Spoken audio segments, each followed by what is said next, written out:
Okay, why don't we go ahead and get started. We welcome everyone to our Thursday DMICE Informatics Conference.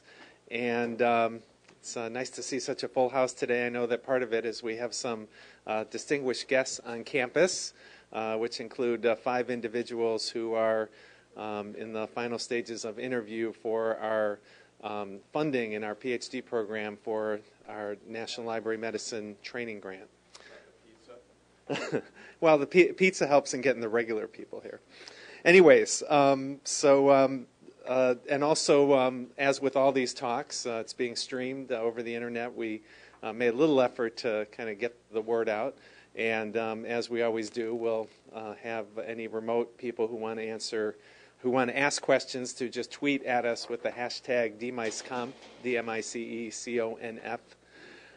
Our topic today is about an initiative that's been going on in the department for a couple of years now, and I believe it's a very important initiative, and I think it represents the way that academia is changing. No longer can we be isolated, hunkered down in our research grants, publishing papers, and not interacting with the rest of the world. And so Aaron Cohen, who I'll introduce in a moment, has really been the force developing the idea of the Informatics Discovery Lab, aided by Deb Woodcock. And we are already starting to see a number of successes of this initiative, and I think it's important for faculty to provide more opportunities for our students, not in large numbers will sort of follow our phenotype of becoming academic faculty, or at least the traditional academic faculty phenotype. So I won't take too much more of Aaron's time, but just to introduce Aaron, those of you here know him. Dr. Cohen is an associate professor in the department, is also director of the Informatics Discovery Lab, which he's going to talk about. He obtained most of his education at the University of Michigan, a degree in engineering and also a medical degree. Went off on more of a software engineering path, ended up at Intel, and about 10 years ago ended up in my office wanting to return to his medical roots. And he became, actually speaking of NLM training grants, became a postdoctoral fellow, was very successful, has a very successful research career in areas of text mining and machine learning applied to a variety of medical areas, and continues that work, but also does the work of the Informatics Discovery Lab. He's going to start the talk, and then he's going to introduce 2 others who will also take part in the talk, Deb Woodcock and Nicole Weisskopf, one of our new faculty. So I will stop talking at this point. So thanks, Bill. That was a really nice introduction. He did it all off the top of his head, which is impressive. So I'm going to start, and then we're going to do a little bit of tag team thing with Deb and Nicole, talk about the state of the IDL, the Informatics Discovery Lab. So, why are we here today? Well, perhaps some of you are asking some of these questions. We know that some of you have been, maybe all of you, about the Informatics Discovery Lab. What's it all about? What is this thing? What do we do? Why do we have such a thing?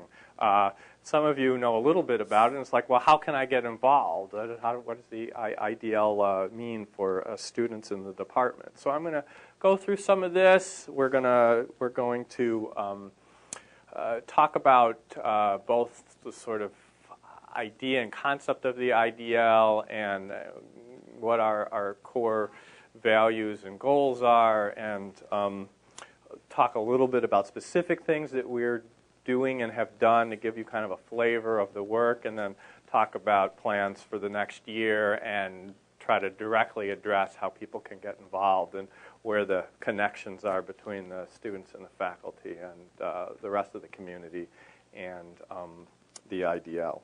So what's the IDL? So the IDL is an initiative of the Department of the Medical Informatics and Clinical Epidemiology, which I'll just say DMICE, so I don't have to read all that anymore today. So it's wholly a part of the department. It's not a separate thing from the department. It's initiative within the department, which also means that it's not all of the department. The IDL is not responsible for every possible thing that comes up. Not every single crazy idea that the faculty and other people come up will be an IDL idea. Some of those crazy ideas will be IDL ideas, but not every single one. And so which crazy ideas? Well, the ones that are focused on creating collaborations with partners who are non-traditional. Now, I've struggled over the time of the IDL for what term to use here, non-traditional. So what we mean by that is not the people that academic informaticians traditionally, at least here, collaborate with. So, every grant proposal that goes to the NLM, I would call that traditional. Okay, so non-traditional is reaching out to operational groups within the health system or other health systems, or startup companies working in health IT, or major companies who need some kind of informatics expertise, or we have a certain kind of expertise that maybe could complement some of the capacity they have. Those are the kinds of things I'm thinking are non-traditional. Also, skirt the gray line a bit and call like SBIRs and STTRs, which are small business startup and development grants, is non-traditional. It's not something that we've traditionally done a lot of in this department. So outwardly oriented, meaning that we have stuff that we're good at. We have things that we think are valuable in terms of academic informatics. Maybe that we think are valuable in terms of the quality of how information is used out in the real world, and we want to get that out there. We want good informatics to be deployed out into the world, and not just something that uses a computer and has medical data and is quote unquote called informatics. So who's the IDL? So I stole the picture up there from the department website. Not that every single person in this picture has played a direct role in the IDL, but many of them have. Some of the people in here are primarily in the department. Some are related to the department. But potentially everybody in the department may play a role with the IDL as the right opportunities come up in the right circumstances. I'm obviously the director, and Deb Woodcock's the program manager. We have an IDL leadership team that very much functions kind of like an advisory board, and it's made of faculty from the department and outside the department. And there's been some flow in and out as different opportunities have arisen or different focus areas have arisen, and so we've added some people, and maybe some people necessarily haven't dropped off, but maybe have been a little less focused on the IDL for different periods of time. So, one of the things that we want to do, and I don't want to jump ahead too much, but Eilish is added to the IDL leadership team because we really want to have more interdigitation with the BCB track, and so to facilitate that, and we've got some ideas already about that are going to go forward. So. The leadership team is fluid depending on what the circumstances are going on. And other OHSU faculty and staff, lots of people, I won't read everybody's name, but it's involved with projects, right? So we cannot, the IDL as a fixed set of resources is pretty small. We're not going to do everything all by ourselves. Part of the collaboration is collaborating with the faculty and staff and students in the department as the opportunities arise that fit those outward goals that we talked about. So why do we have an IDL? Deb laughed when I put this in here, but I think it's really true. We've got an interesting explosion going on where commercial EHRs are just exploding everywhere, right? I mean, we're going to talk a little bit in the future about the DoD converting from its homegrown system to choosing a commercial EHR. So, EHRs have hit the big time. These are big commercial products, and big commercial products need expertise and resources and management and people that know how to apply these things in productive ways.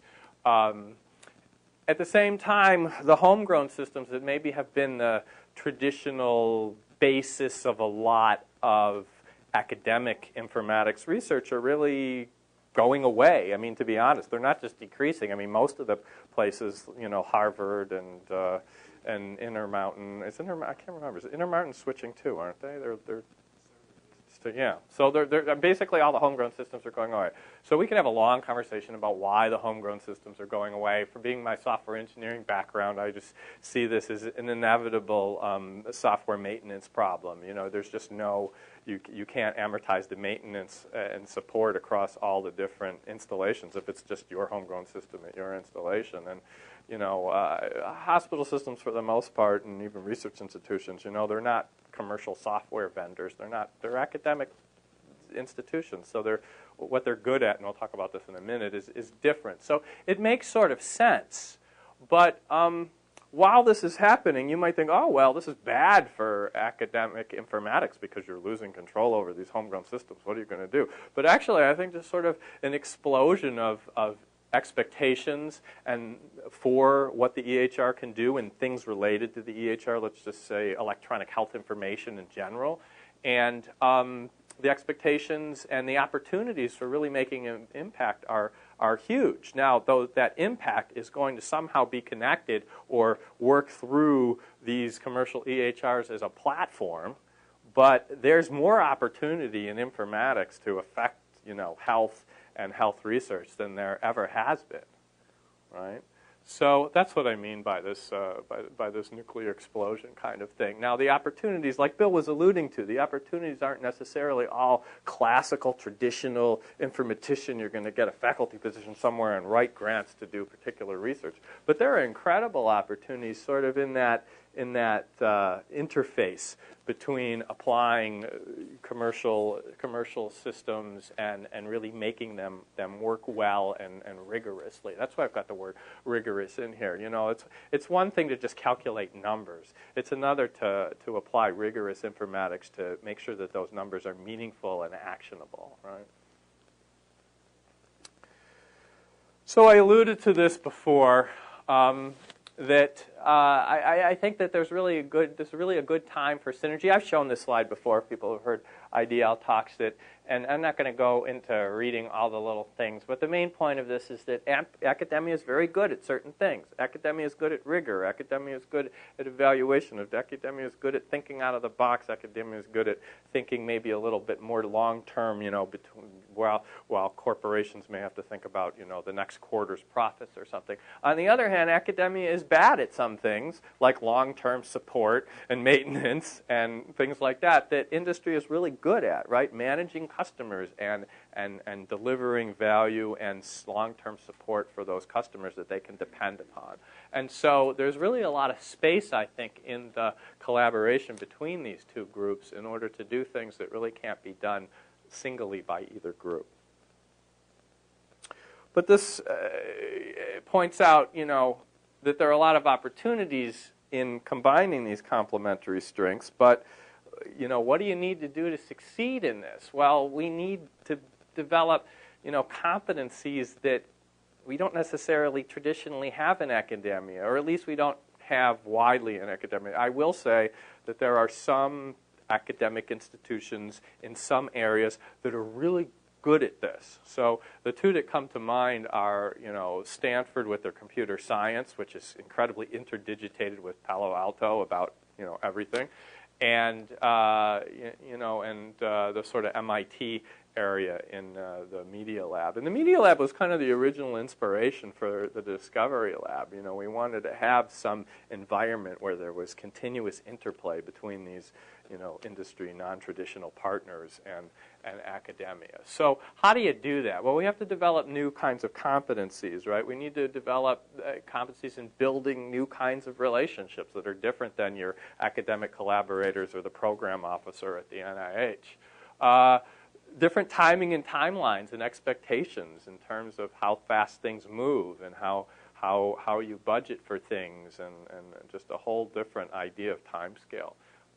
Different types of contracts and agreements. Believe it or not, a contract is not a contract, and places like OHSU are very good at managing certain kinds of relationships and certain kinds of contracts, and other kinds of things look weird, and they don't necessarily know what to do with them. So we have to educate ourselves as well as the organization in how to do these things in a fluid manner, and this is sort of an ongoing learning process as you develop relationships with partners, companies, and figure out under what kind of terms are they willing to work, and if those terms work for us, and then how do you get the university to, understand and digest and approve that in a way, right? Because we're not going around any of the processes in the university. We still have to go through the grants and contracts office and follow all the rules and everything like that, right? We're not sort of some kind of independent, Wild West kind of entity. We still have to follow the rules, but sometimes understanding the rules and what can be done and how to kind of push the envelope of what's okay is a learning process. Different types of project management and reporting. Just from and this is a huge space, and we're not going to go into it a whole lot, but, the way you manage your research grants probably doesn't apply to some kind of commercial deliverable that well. And so that's a big space. Project management, software project management, there's a lot of different tools and techniques and approaches, that other people are more expert in than I am, but that we need to develop appropriate competencies in order to do that. And of course, intellectual property concerns, right? How do you share intellectual property? Who developed what? Who's bringing what to the table? How do you get something out of that? One of the things we'd really like to do in the IDL is develop more, use it as a vehicle to develop more intellectual property, but also get that intellectual property out there to improve health and healthcare research. And so how do you manage that? How do you make those relationships with it?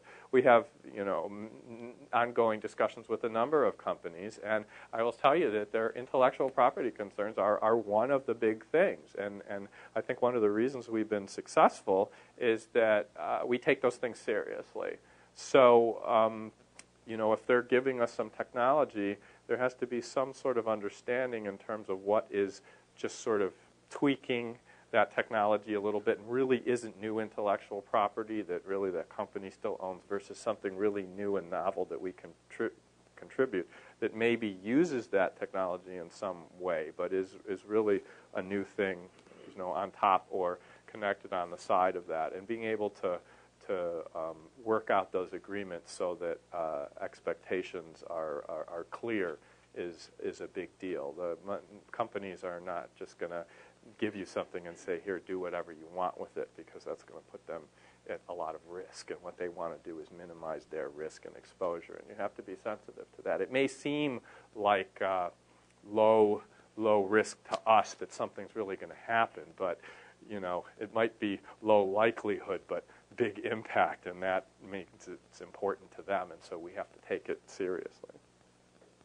So probably no talk that involves Deb in any way would be acceptable without a Dilbert cartoon. I'll just do you usually read your Dilbert cartoons? I don't usually. So, okay, so the junior engineer says to Dilbert, a 27-year-old tech millionaire published his list of 50 things you need to do to succeed. I don't know what this theme of 50 is, but 50. And Dilbert says, in other words, he has no idea why he succeeded. Oh, sure he does. He even has a chart of his top 30 priorities. Okay, I hear it now. So obviously this is being sarcastic, right? You can't focus on 50 or 30 different things. Focus is incredibly important if you want to be successful. You have to decide what you're going to do and what you're going to be good at and what you're not going to do. And you have to have some idea of what you could be successful at and what you can put your energies at, right? If you have to focus on 50 or 30 different things and being good at all of them, you're going to be good at none of them, right? So, with that, the aims of the IDL are to make the most of this opportunity, this opportunity to collaborate in this new time, in this new way. And so the things that we're really want to achieve are establishing long-term partnerships. I already mentioned this, deploying rigorous informatics into the wild, into the real world that really takes care of patients or does real research, clinical and bench research. Enhance the scope of education and training, and what I mean by that is both for faculty and students provide exposure to learning experiences, primarily non-classroom, unstructured learning experiences, but practical learning experiences that they wouldn't have otherwise. So, for a student, having some exposure in something related to operations and how informatics really impacts the real world in an operational sense. For faculty, the idea that they can take some of their expertise or some of their research and apply it to a real world problem that has significant value to one of our partners. Lead, that's what Bill was talking about, the IDL being sort of providing a certain leadership in the department for the new direction. And what we think is really important is to establish both this collaborative mindset where we're always looking for collaborative opportunities that sort of, for lack of a better phrase, fire on multiple cylinders. In other words, meet multiple goals and are good to do for many different reasons. And create this more entrepreneurial culture because, like Bill was saying, and I've said before, you're not all going to become academic informaticians, right? I'll bet you in 20 years more of you wind up being entrepreneurs, hopefully successfully, than academic informaticians because that's just where the opportunities are, right? There are incredible numbers of opportunities to change things with both good informatics, but also a somewhat more business mindset about how to solve problems that deliver value, and we need to think about that, right? It's certainly, I'm not putting down academic informatics. I think knowledge for knowledge's sake is a great thing, but I think we've got this great opportunity in this time, and so we should balance that with how to apply that knowledge to deliver, meaningful value. Value doesn't necessarily mean money. It might just mean better healthcare outcomes, or it might just mean, better patient experience, or spending less money to figure out some new cure, or what works or what doesn't work, or just getting the right information to the right person at the right time in a more pleasant, way. So you can define value, however you want. But you need to evaluate things against some kind of value yardstick. And lastly, and not last in importance, but diversify funding sources, right? To be a successful academic informatics department, I think we're going to have these mix of collaborative funding sources, right? Right now, the funding in the department, I don't think this is a big secret, Bill, is like education is like this, and research. Right, research grants are like this, and everything else is like this. And we need to spread that out more so we have more diversified funding. Both because it will be a natural consequence of these collaborations and deploying things out into the real world, but also just, like anything else, sort of diversifying our portfolio like you would in the stock market or anything else. We want to be in all the quote-unquote informatics markets that we think we can play in well. Okay, so I'm going to switch gears a little bit. That's sort of the philosophy of the IDL and why we're here and what we're doing, or how we think about what we're doing. I'll talk a little bit about what we've been doing. So Deb and I were talking about how to present this a little bit, and I, of course, made a laundry list, and she made it a little bit better. It's organized into sort of foundational things, initial wins over the first couple of years, and then stuff that's on the horizon, stuff that we're looking at in the near future of doing. So, we've moved, probably most of you know, we have our offices on the South Waterfront, where it's a little bit separate from the department. I don't think our intention was so much to separate from the department as much as have a space we could call the IDL. We could meet with commercial entities and other partners. They can come down to this space. It's actually a pretty nice space. It has nice wood paneling and stuff like that. It's just a little bit more comfortable kind of place to meet. So we have that. We've established a number of relationships with key collaborators, which I'll talk about in a minute. We have a successful faculty recruitment, right? We have Nicole, who is going to talk in a little bit. Nicole Weiskopf is an assistant professor that we recruited from Columbia, so that's, hey, great, big win. And we have in place right now, and you'll hear about this more, EPIC training for DMICE researchers. We've actually got, so another thing, it's not on the list, I guess it should have, we have brought up as part of the EPIC partnership, research and educational instances of EPIC that don't have any live patient data but have the full OHSU build on them and run separately from the clinical system. And so the educational system is used to actually deliver the clinical information systems lab course, so that the people that are taking that lab course get some hands-on EPIC experience. And the research system, the intention is to let researchers use that system to, whatever it is, configure screens, create smart forms, use EPIC APIs for data interfaces, or whatever it is that would facilitate their research. And we're putting together this training program to essentially get the researchers, and I think we're going to open this up to fellows, up to speed on being able to use it for that. So these instances are up and running. The educational instance has been used twice already. The course has been run very successfully, as far as I know, by Vishnu for 2 semesters, and I think next will be either summer or fall. The research instance is up and running. We've used it lightly. We haven't used it as much as I would like to, but part of that is bringing the faculty up to speed so they can use it effectively.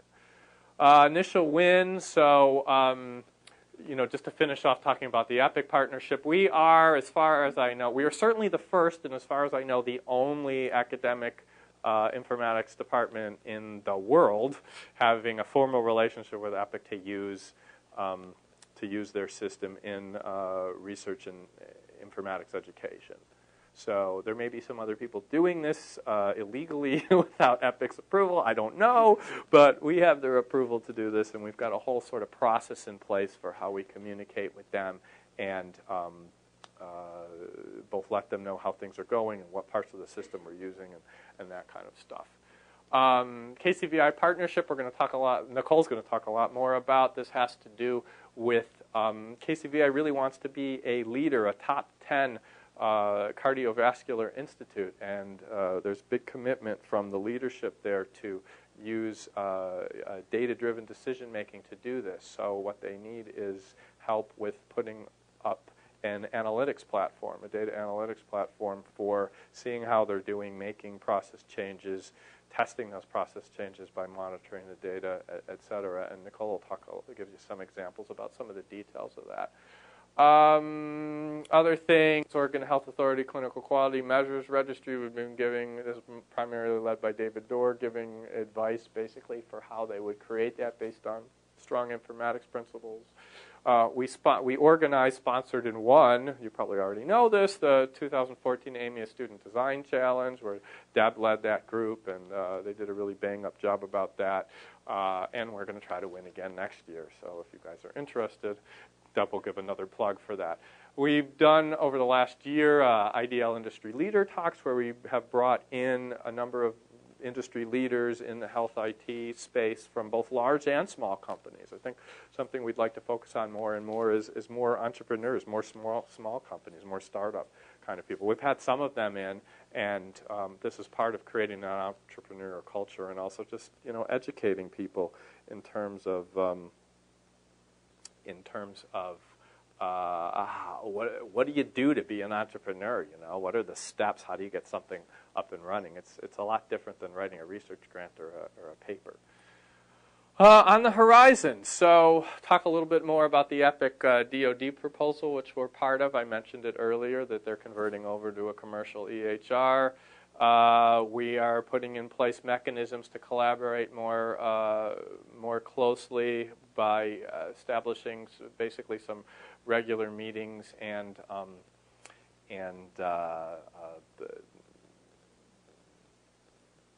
teasing out specific projects that clinical informatics and the IDL could collaborate with, and that's certainly an opportunity that faculty and students could participate in. Jeff Gold and Vishnu, with a little bit of help from the IDL, have participated in an SBIR that has to do with tablet-based interfaces for the ICU, and we talked about wanting to do the Student Design Challenge next. So just a little introduction to the night cardiovascular. I think I already said a lot of this. They want to enhance the quality in the workflow with analytics. And they're going to do this using sort of a platform that continuously and automatically computes quality measures in order to give them good data to become a top 10 cardiac institute. These measures are not just going to be numbers, but they're going to be monitored and visualized using Tableau, which is essentially a data exploration visualization package that has a lot of nice both visualization GUI and as well as publishing features. It's also got like a web server so people can just go to the page and see the latest numbers kind of thing. And as we'll find, and maybe Nicole will touch on this, it's very much of a team-driven, agile process. You uncover all kinds of things that you wish you had known when you started, but there was no way for you to know until you dig into it. And so it's really been, I think, a mutually rewarding and intellectually stimulating process to work with the KCVI cardiology experts and digging into what it really takes to get meaningful quality measure numbers that can be used to make decisions. And I think the next slide is yours. So I'm going to shut up for a few minutes and let Nicole talk. Oh, and I got it. Oh, you got it. Okay. Is this one on?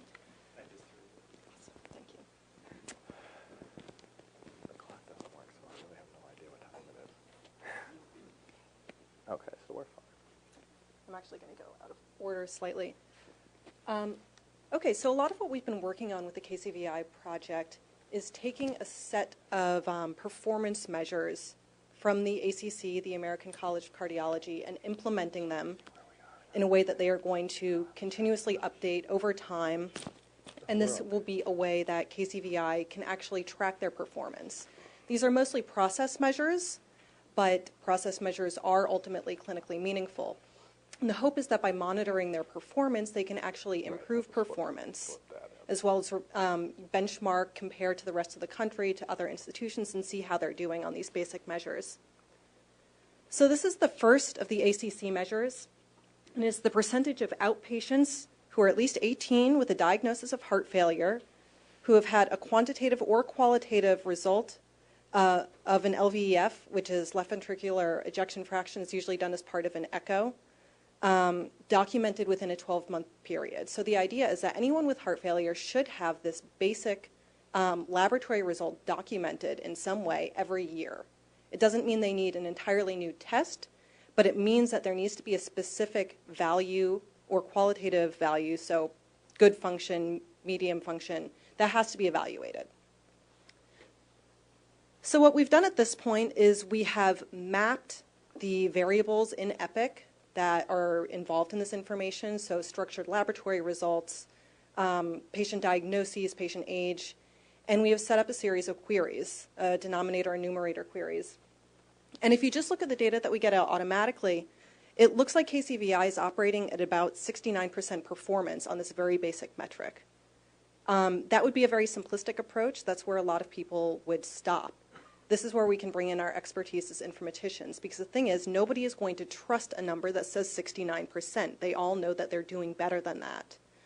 So we've done a bunch of chart review, very in-depth chart review. And what we can find is actually they're operating at about 97%. And then the next step is we can go in and we can find out where are the failures in the processes that are preventing us from getting at this information. A lot of it has to do with workflow and documentation. So for example, a lot of the patients that come to KCVI are not actually KCVI patients. They're seen somewhere else. So maybe they have an external echo. And that echo is not getting into our system in a way that we can access it in an automated way. Sometimes we even have internal echoes and we can pull up the report, but nobody is actually entering that LVEF value into the structured data. Again, that's something that could very easily be solved, but we wouldn't know that unless we had done this very in-depth analysis. So that's what we can bring to this partnership. What's been very cool for me is also seeing what we can get out of it. What do we learn in the process of doing this kind of non-traditional work that is valuable to us as academics? And one thing that we realized in the process of trying to implement and evaluate these measures is that there's no real process for doing this. It seems like a fairly straightforward thing to do. You decide what you want to measure, you identify the right variables and fields, and then you write your queries and you're done. There are actually a lot more steps involved. And what we've realized is if we can create a process for this and validate it, that's actually going to be extremely valuable for the informatics community and also clinical communities. So this process of actually measuring performance is becoming more and more important nationally. So if we do something like this, we're actually filling a fairly major knowledge gap. So it's really kind of a two-way street, and that's been part of what's so interesting about doing this kind of non-traditional work. Great.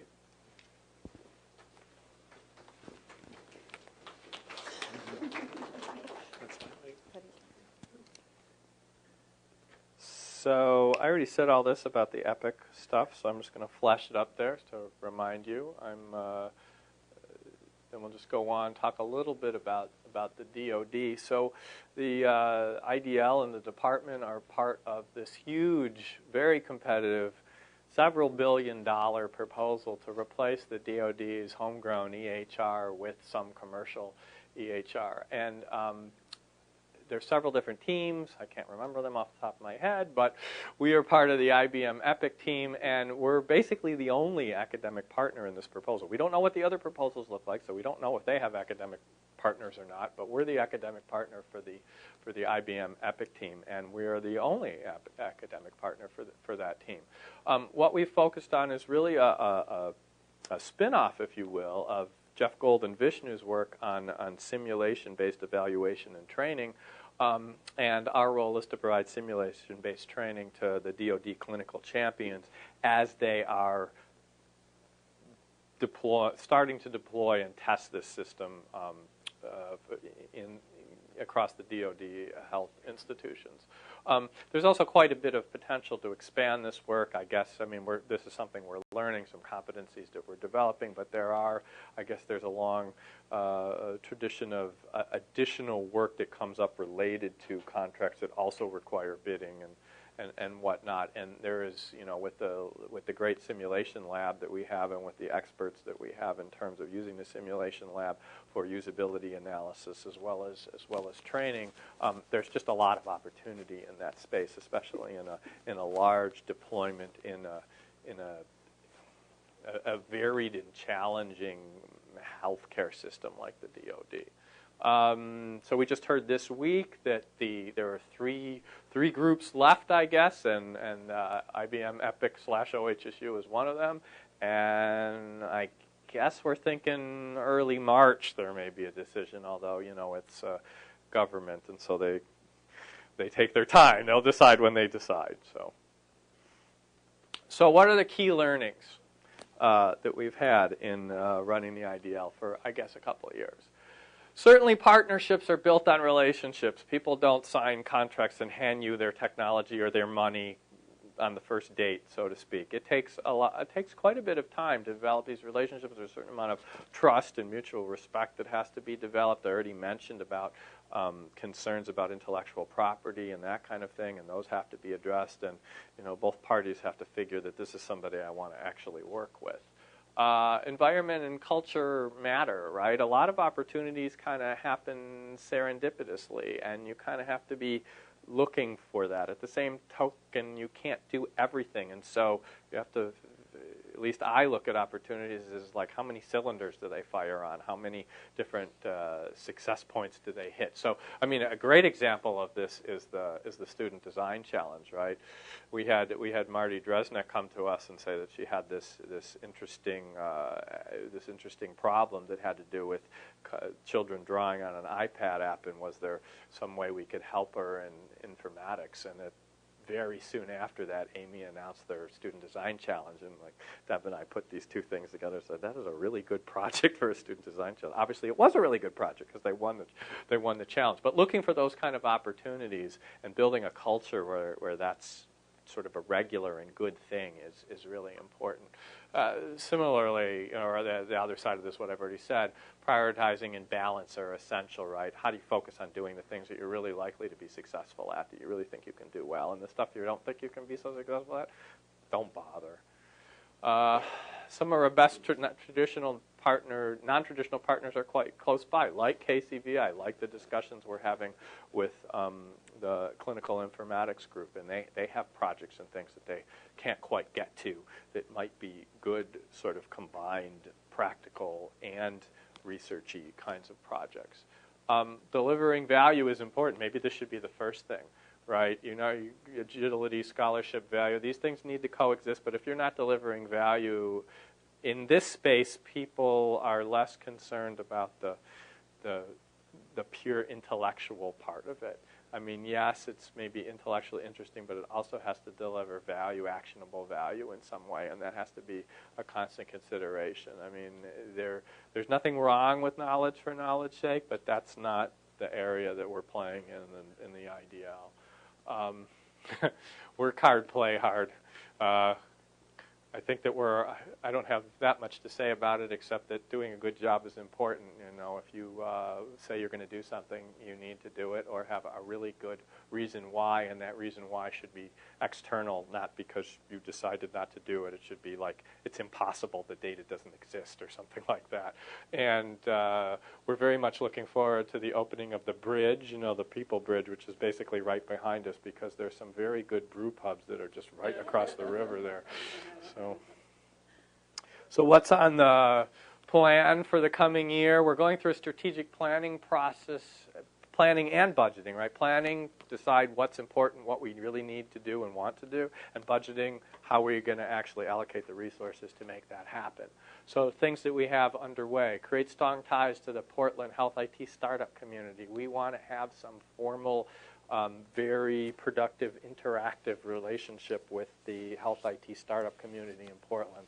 Bill and I have both thought for many years, Bill even for many more years than I have, that Portland should really be a hub of health IT. You know, we'll let Seattle have Microsoft and Office apps and stuff, but we really think that we could do something special in health IT here, so we're going to try to make that happen. Deliver value to the university, you know, both with KCVI projects and our emerging relationship with clinical informatics and other groups that we have to keep our eyes open for that we haven't met or discovered yet. Increase student faculty engagement. Deb's going to talk about that in a minute. Work smarter with more agility, right? We need to be able to, a lot of these projects, they're not as cut and dry as maybe some projects that we're used to. And so, you know, how do you respond agilely, change priorities as priorities, change your focus as priorities change, and how can we support that with better processes and better tools so that we put most of the energy in the actual work and not in the organization or management and that kind of thing. And one of the things that we've brought up for the KCVI project is essentially an issue and change tracking tool that Deb built on top of SharePoint that we're using basically is like an accessory brain, right? There's just too many things going on, and a lot of things that happen we're not going to deal with right now. You know, we have to make a decision. We're going to do it this way right now, but we need to revisit it. Well, you know, an electronic tool is a great way to do that and save your cognitive mind space that you have to keep all this stuff in your head, which is impossible for anybody. So it's in the list. It pops up with a date. It's like, oh, yeah, we're supposed to think about this again right now. And so it becomes much more easy to do. And we want to make significant progress toward fiscal sustainability. That means bringing in as much or more revenue than we spend. There is some aspect of, you know, it takes some amount of investment, right, in time and people in order to bring in this business and these relationships. But come up with more of a model that's sustainable on a continuing basis and how to do that. Now that said, you know, maybe one of the most obvious ways of doing this is having continuing relationships with some of your best partners, where it's, you know, it's not like the grant ends like an R21 after 2 years and you've got to get another one. It could be a continuing relationship. You know, what can we do for you next, kind of thing. So the next couple of slides I think are Deb's. She's going to talk, right? You want me to talk about this one? Okay. So Deb's going to talk about the next slide. I'm going to talk about this slide. So we kind of see our our audience in three main groups. Excuse me if I left anybody out, but students, faculty, and industry and entrepreneurs. And so kind of the plans or what we're thinking about in terms of students participate in IDL-sponsored projects that you'll hear more about. These could be capstones or internships that we're going to define and host within the IDL. Also, the Student Design Challenge that we're talking about and other design challenges that may come along.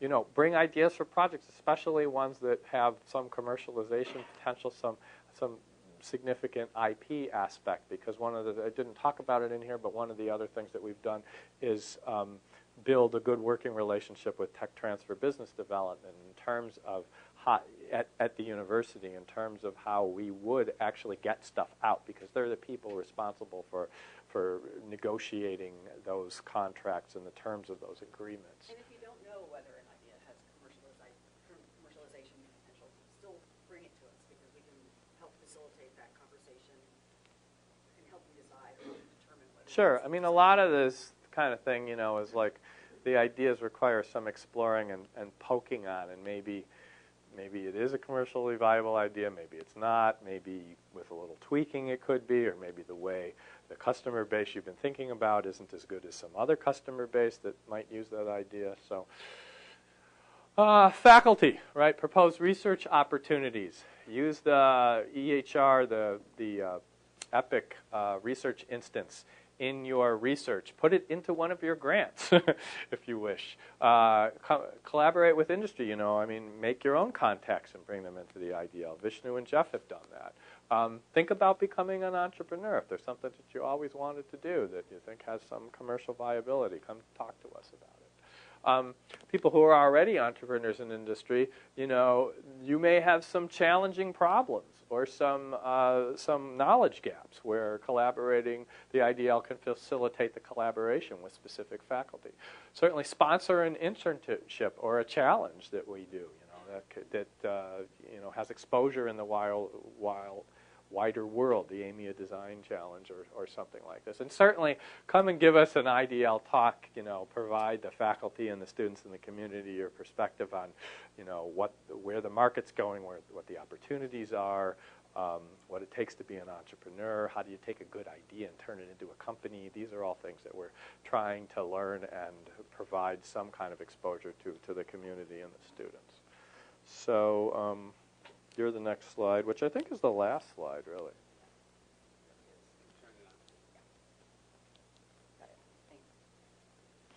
Thank you, Aaron.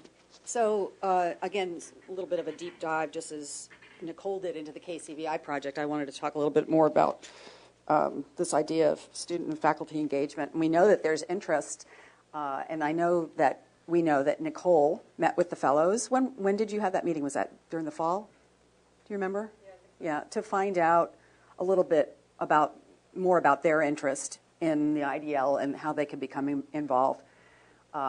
So really, I would say that we, as Aaron said, have identified this as a really key area that we need to put some focus on for the new year. We've, over the last 2 years, gone from basically Aaron and myself working pretty closely on just about every aspect of the IDL, to bringing in Nicole, to bringing in Faiza, to bringing in Elizabeth.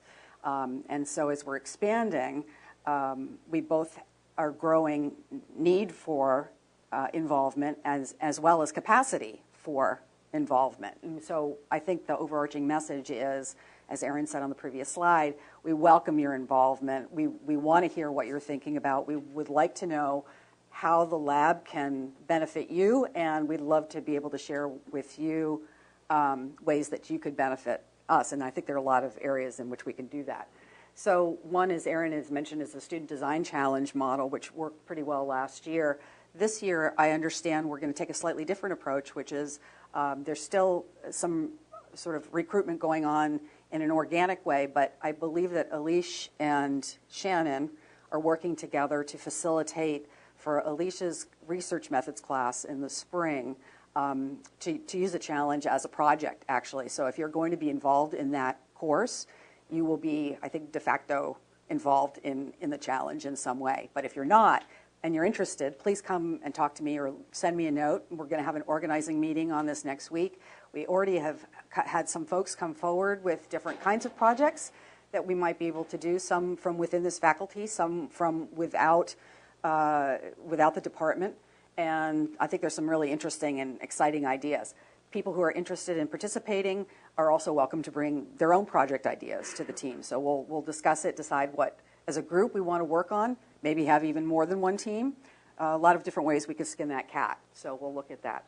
The other thing, as Aaron mentioned, is that a lot of these projects, whether they're generated from within the department or from within clinical informatics in the hospital or externally to OHSU, could be used as great capstone or thesis or internship projects.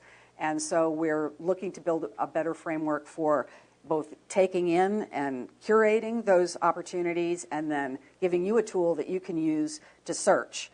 And so I'm looking at Justin right now because right now for his databases class, I'm working on something called Project Truffle because, as some of you know, I'm a master's student in the program as well, and it's always a challenge to try to sniff out those projects that align nicely with what your academic interests are and that also do what the second bullet point there says, kills two birds with one stone. And this is what Aaron was referring to also in terms of firing on more cylinders. If you can do a student project, you know, assume that everything ethically lines up. You can do a student project that also is an IDL project.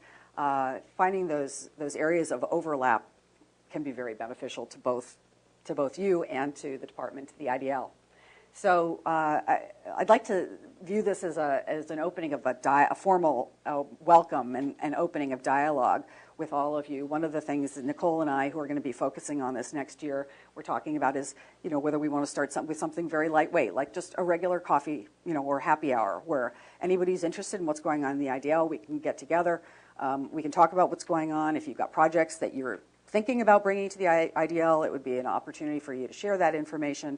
And obviously, as Aaron noted earlier, if you do get involved with one of the projects that we have, there would be a more formal way of staying integrated and staying involved. But we would love to hear from you, and please feel free to reach out to Nicole or myself at any time with any ideas that you may have.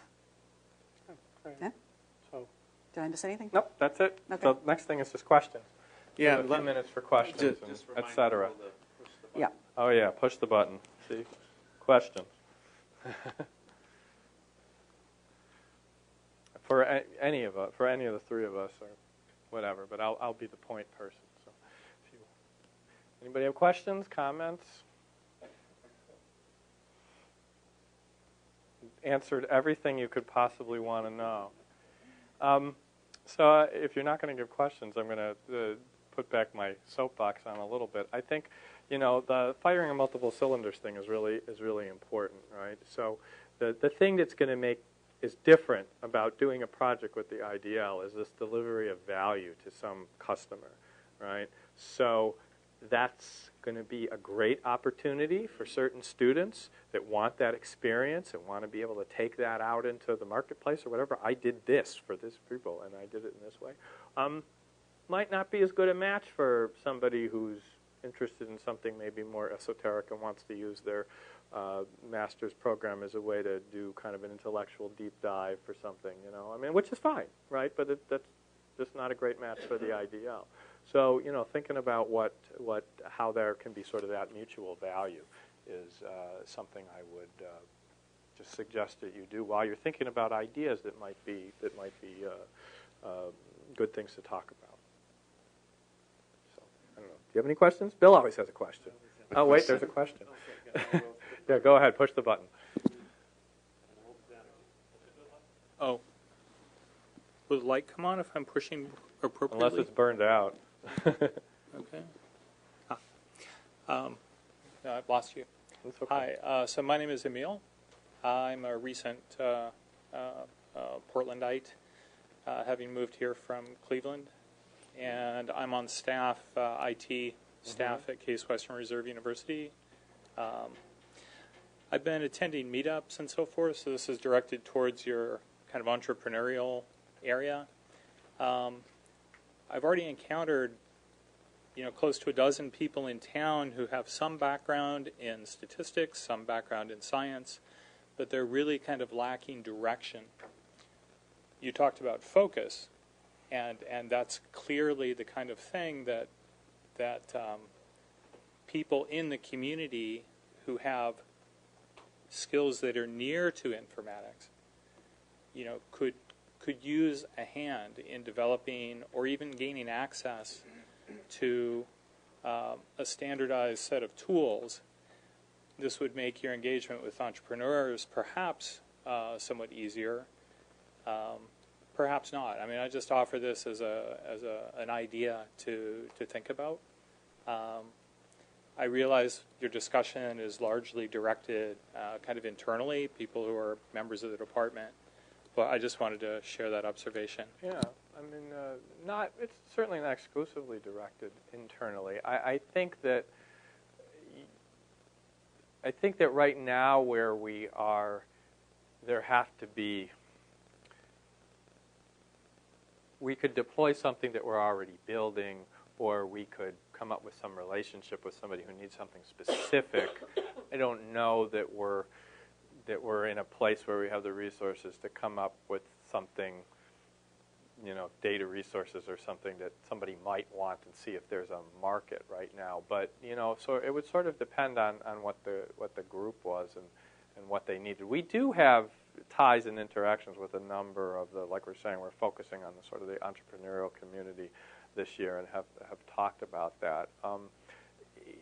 We haven't gotten to that thing specific yet.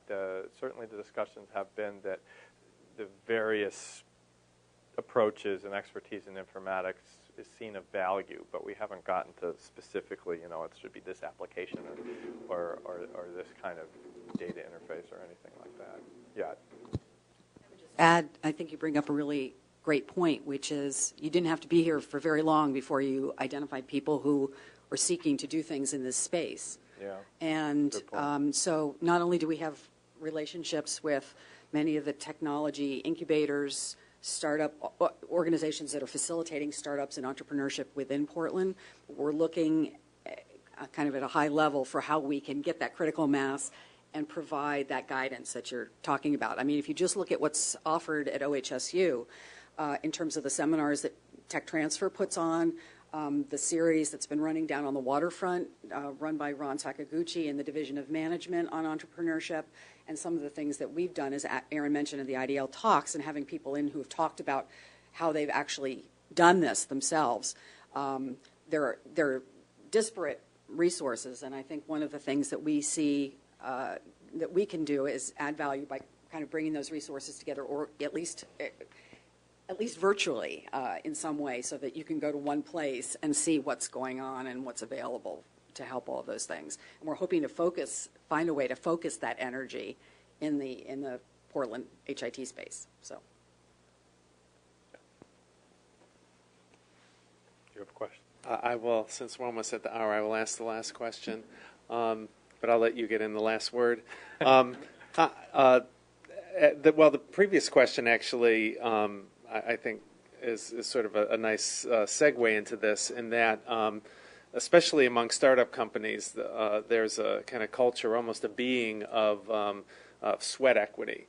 And those of us probably not only in academia, but even in more established companies, don't always have the ability to contribute only sweat equity to projects. And so, how does the IDL kind of balance, the ability that if you're in a startup company, you have a single-minded thrust, as opposed to being part of a large university or a large company where you're held accountable by, people in the organization above you. And how does the IDL handle that problem? Mm-hmm. Well, this is a really good question, because this is like that $100,000 question, right? It's something we're still working on. I think, though, that we're trying to be creative about mechanisms for doing that. I mean, part of this is pushing the envelope of the way the university looks at startups and entrepreneurship and being part of that environment, and can it support some kind of investment in a number of different efforts that would then return some kind of equity over the long haul. But there's quite a range of things to do this. I mean, the faculty are free. It's perfectly acceptable standard practice for faculty to consult outside of their normal work hours. But I would think that would be a good thing for the department just in and of itself, and possibly lead to more formal relationships and whatnot. So I think that there's a whole spectrum of faculty doing things on the side maybe that are facilitated from some contacts in the IDL at the very, very light side to, the department or the university actually having equity in some startup company that they really believe in and they're helping along. And the OHSU processes for making that happen through, grants and contracts and tech transfer and stuff like that is part of the learnings that we are trying to figure out now. So that's kind of the best answer I can give you right now. We know it's an issue and we need to broach this subject, and we're pursuing, as you know, a number of different creative ways to look at it. And so it's just a matter of finding the right way that jives with the, startup companies and the incubator communities as well as with the university. Okay, well, thank you very much.